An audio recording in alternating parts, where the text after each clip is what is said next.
I'm with quarter-century veteran journalist on the Hill, Mike Duffy. Mike, what do you do to prepare for another round of Parliament?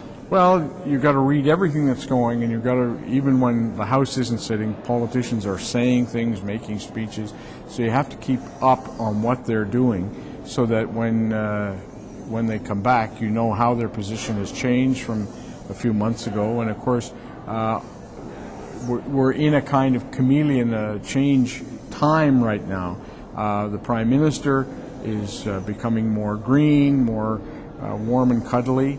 Stéphane Dion has got to move into his role as leader, not just a member of the team, but the leader of the team. Jack Layton's looking, let's make a deal to try to get a package together that would enable the NDP to show their supporters that sending them here to Parliament actually does make a difference. So everybody's got their agenda, and part of my job is to have read through everything that goes on, to watch everything that goes on, so that when they're back on the floor of the House, you say, aha, see, he's emphasizing this instead of that, he's pushing this line instead of that, that this is the direction in which they want to go. Is this preparation part of your success as a parliamentary correspondent? Well, whatever, I think it is. I think you have to understand that things here that what we see in question period is only the tip of the iceberg.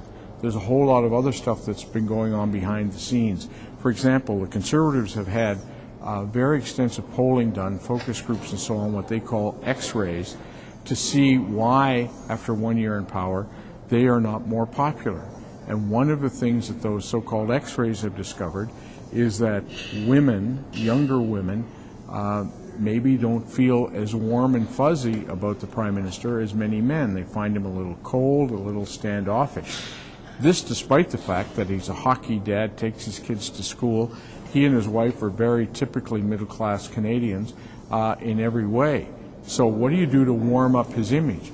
Well, one of the things they're going to bring in the budget is called a Fairness for Families package that will deal with a whole range of issues, tax issues, targeted at parents with young children. And he's going to put forward an agenda that emphasizes that, including those who have handicapped children being able to deduct costs of looking after that child from their income tax. Some things that various handicap groups and others have been pressing for some time, but previous governments weren't prepared to do it. He's going to bring that in as part of the Flaherty budget on March the 20th, and they think that will soften up the image. The Mahar Arar payout and the apology to Mahar Arar and so on, standing up to the Americans, all calculated to have a positive effect on the Prime Minister's image with Canadians. Here's a poor man who was tortured in Syria. He had a hard time. He was cleared by this Royal Commission investigation. A lot of people will say, why give him anything? Harper took the decisive step before Parliament resumes. So they won't be able to stand up in the House of Commons and say, what are you going to do for Mahar Arar? It's already been done. So he's been clever in doing these things, all of which are designed to soften his image and to improve his appeal to families with young children, and in particular women with young kids. These image issues, do you think that's going to delay an election?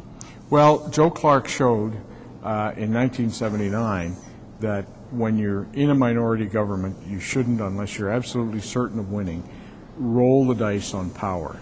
And so that's a lesson I think Conservatives have held close to their hearts. And so I think Mr. Harper will do his best to stay in power until for some reason or another he can't. And if he can get Jack Layton to come on side, then the Conservatives and New Democrats together can ensure the survival of this government for another whole year. And when you put in that package for families, the handicapped, if the Conservatives can give Layton some progress on the environment, then Layton will be able to turn around to those people who are tempted to vote Green and say, listen, you don't have to vote for Elizabeth May and the Green Party. You can vote for the NDP. We've got 29 seats in the House of Commons, and we're using that power to put a gun to the Prime Minister's head and make sure he gives us concrete results.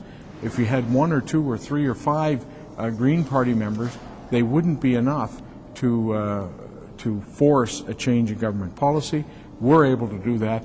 Why take a chance on something untried when you know that you've got the New Democrats there? So this is a place where it's in both Mr. Layton's interest and in Mr. Harper's to make some kind of an accommodation that will get us through this year without an election. Thank you very much. My pleasure.